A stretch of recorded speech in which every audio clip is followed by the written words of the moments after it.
الحمد لله وكفى والصلاة والسلام على من لا نبي بعده. أما بعد فأعوذ بالله من الشيطان الرجيم. بسم الله الرحمن الرحيم. أولئك على هدى من ربهم وأولئك هم المفلحون. آمنت بالله صدق الله مولانا العظيم. مواجب الاحترام عزتمندو اوریدونکو کتونکو، دا وخت زه موجود ما حضرت مولانا سہیل احمد صاحب خواته، مفتی یونس صاحب، مفتی ساجد الله صاحب، مفتی محب الله صاحب خواته. تاسو ټولو ته معلومه وي چې سہیل احمد صاحب تعلق د مخکې د جمعیت د اشاعت توحید و سنه چې په پنځپیریانو باندې مشهور دي، هغوی سره تعلق تقریبا 6 کاله هغوی سره پاتې شوی دی. د هغوی په سټیجونو باندې د هغوی مشرانو سره ناسته پاسته، د هغوی طالبانو سره، مشهورو شخصیاتو سره ناسته پاسته، سبقونه، درسونه، هر څه ویلي دي. لیکن د الله رب العزت لاک لاک شکر دی، د الله رب العزت په سہیل احمد مولوي صاحب باندې خپل خاص فضل او رحم وشو چې هغه د اهل باطل عقاید او نظریات پرېښودل او د علماء دیوبند په مسلک باندې د علماء دیوبند نظریات او عقاید خپل کړل او په دې کې شمولیت وکړو.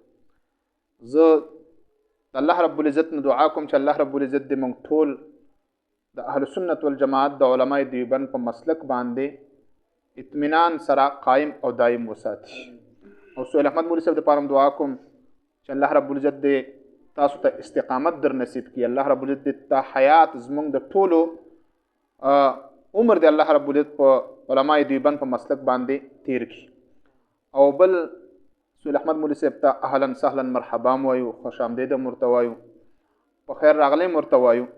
دویمه خبره دا ده چې یقینا دا طریقه کار دی چې کله یو سړی د یو ځای نه بل ځای ته ځي یا خپل زاړه نظریات عقاید پرېږدي، نو د هغه زاړو خلکو کې د دشمنان پیدا کیږي.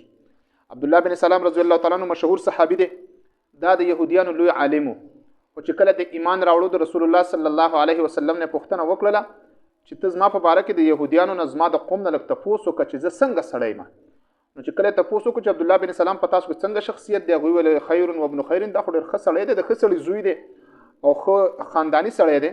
هغه ویل که چېرته دا ایمان راوړي، هغه ویل دا خو نشي کېدی. عبدالله بن سلام رضی الله تعالی عنه کلمه شهادت ویله او ایمان راوړ، نو ټول قوم به ویل چې شر و ابن شر، دا نه سړی دی نه سړی بچی دی، دا خو ډېر یو بدکردار سړی دی. نو هغه سړی چې لږ ساعت مخکې هغه په ټول کلي کې په ټول خاندان کې په شرافت سره په حسب نسب سره خو لږ وخت پس چې هغه صحیح عقیده اختیار کړله، په رسول الله ایمان راوړو، نو هغه به د ټولو نه بدترین سړی جوړ شو. زه سہیل احمد مولوي صاحب ته دا خبره کوم چې یقینا هغه زړو خلکو به اوس تا ته بد نسبتونه هم کېږي، تا پسې به غلطې خبرې هم کېږي، لیکن انشاءالله دا سخته لږه ده، راحته به ډېره وي انشاءالله. الله رب زه اوس هم دغه ملګرو ته هم ویم، نور پنځپیریانو ته هم ویم چې برای کرم فضول بکواسات داسې خبرې مه کوئ چې هغه ستاسو د اخلاقو ترجماني وکړي. اوس هم د سہیل احمد مولوي صاحب کمنټ د ده په پوسټونو باندې چې کوم کمنټس را روانې دي، ته ټلیفونونه روان دي، ته میسجونه کېږي، والله چې موږ یې کله وګورو هغه ناقابل برداشت دي. او دا هم واوره چې دا هر څه ستاسو د اخلاقو، ستاسو د تعلیم، ستا د تربیت ترجماني کوي. برای کرم خپل غلطو خبرونه هم واوړئ او دمکینو ممکنو نه مکمل واوړئ. سہیل احمد مولوي صاحب په خپل قلبي اطمینان سره د علماء دیوبند مسلک قبول کړی دی، نه پې چا اکراه کړی ده، نه پې چا جبر کړی دی، نه پې چا ظلم کړی دی، نه پې چا دباو اچولی دی. الله رب العزت هغه څه د ښېګړې اراده کړې او الله رب العزت ورته دغه مسلک ور نصیب کو. الله دې موږ ټولو ته دغه شانتې را نصیب کړي. نو تاسو دمکینې مه کوئ، دا دمکینې ستاسو په کار باندې نه راځي. دلیل په میدان کې که تاسو د یو سړي تسلي نشئ کولی، نو برای کرم د دمکینو نه ځان واړوئ. زه په آخر کې بیا یو ځل سہیل احمد مولوي صاحب ته د اهل سنت والجماعت په مسلک قبولولو باندې مبارکباد هم ورته ویم او اهلا سهلا مرحبا هم ورته ویم.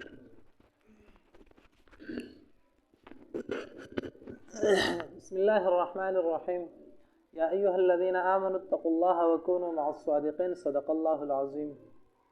انتهائی واجب الاحترام څنګه چې تاسو ته مفتی صدام حسین صاحب خبرې وکړلې چې زما تعلق مخکې د اشاعت توحید و سنه یعنی په پنځپیریانو باندې چې مشهور دي د هغوی سره و، او د هغې مشرانو کشرانو ټولو سره زما ډېر ښه تعلق و.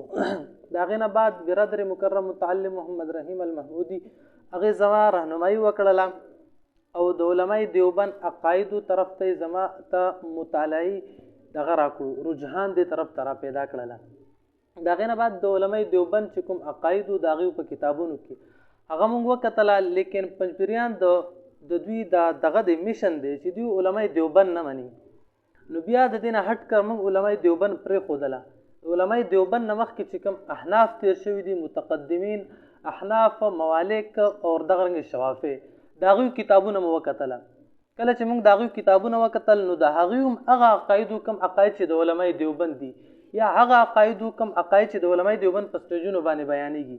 نو د هغې نه بعد بیا مونږ دا فیصله وکړله چې د علمای دیوبند عقاید هغه عقاید دي کوم چې د رسول الله صلی الله تعالی علیه وسلم او د صحابه کرامو د زمانې نه را روان دي، او دغه عقاید د احناف و شوافع موالک د ټولو دي. نو د دې نه بعد موږ دا فیصله وکړه. په دې فیصله کې نه د چا په ما باندې جبر شته دی، نه د چا زیاتې ظلم شته دی، او نه چې پنجپیران کوم قسمه خبرې کوي چې دې باندې جادو شوی دی یا د پیر صاحب د طرف نه، پیر مفتي ګوهرعلي شاه صاحب د طرف نه، یا داسې نور پروپیګنډې کوي. نو د دې هیڅ قسمه تعلق د دې سره نشته دی، او الله رب العزت فضل او احسان او بقایا زه د دې ملګرو هم شکریا ده